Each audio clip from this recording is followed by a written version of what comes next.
ప్రతి నియోజకవర్గానికి 100 కోట్లు పైగా ఖర్చు అవుతుంది ఈ ఇంటిగ్రేటెడ్ స్కూల్స్ కట్టడానికి. అయినా విద్య పట్ల వైద్యం పట్ల ఈ ప్రభుత్వం పెద్దపీట వేసింది.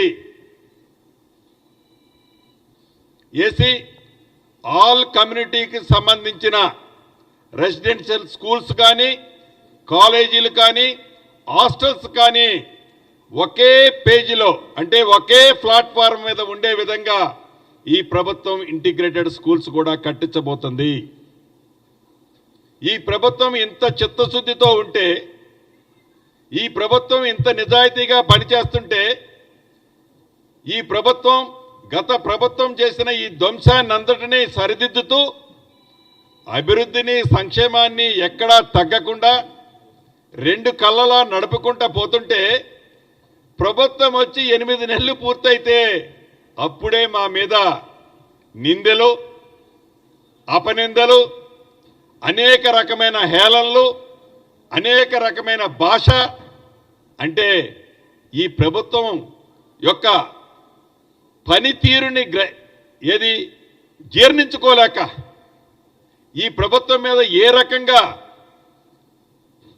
అవాక్కులు చవాక్కులు ఆనాటి మంత్రులు కానీ, ఆనాటి ముఖ్యమంత్రి గారు వస్తారు ఎప్పుడో ఒక్కసారి అట్లా చీల్చి చెండాడుతా అంటాడు. మళ్ళీ 6 నెలలు 9 నెలల దాకా మళ్ళీ ఎవరికి కనబడరు. మీరు ప్రత్యక్షంగా ఈనాడు చూస్తున్నారు మీడియా మిత్రులే. ఎప్పటి నుంచో మీ సమస్య ఉంది, ఇళ్ల స్థలాల సమస్య. ఈ ప్రభుత్వం వచ్చిన తర్వాత తీరుస్తామని చెప్పాం. రాబోయే కొద్ది రోజుల్లో మొదటి విడతగా న్యాయస్థానం నుంచి ఏదైతే క్లియర్ అయి వచ్చిందో ఆ జవహర్ సొసైటీకి సంబంధించిన సుమారు 72 ఎకరాలని ఒక మంచి ఫంక్షన్ ఏర్పాటు చేసుకొని గౌరవ ముఖ్యమంత్రి గారి చేతుల మీదుగా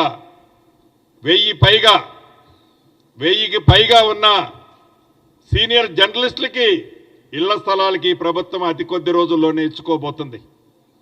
ఆనాడు మీరు విన్నారు, ఎప్పుడన్నా మీడియా మిత్రులను కూర్చోబెట్టుకొని ఆనాటి పెద్దలు మాజీ ముఖ్యమంత్రి గారు ఉంటే ఇట్లా చిటికలు చూపించేది. ఆ చిటికల్లో ఏ ఒక్క చిటిక సౌండ్ కూడా మీకు వినపడిందని నేను అనుకోవటంలా.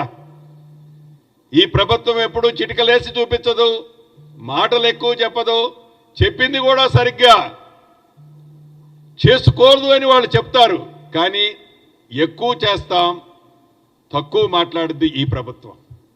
అది ఈ ప్రభుత్వం యొక్క కట్టుబాటు, అది ఈ ప్రభుత్వం యొక్క నిబద్ధత అని మనస్ఫూర్తిగా నా మీడియా మిత్రులందరికీ తెలుపుతూ, చాలా రోజులైంది మీ అందరితో కూడా మాట్లాడి మీ అందరికీ అభినందనలు, కృతజ్ఞతలు తెలుపుతున్నాను.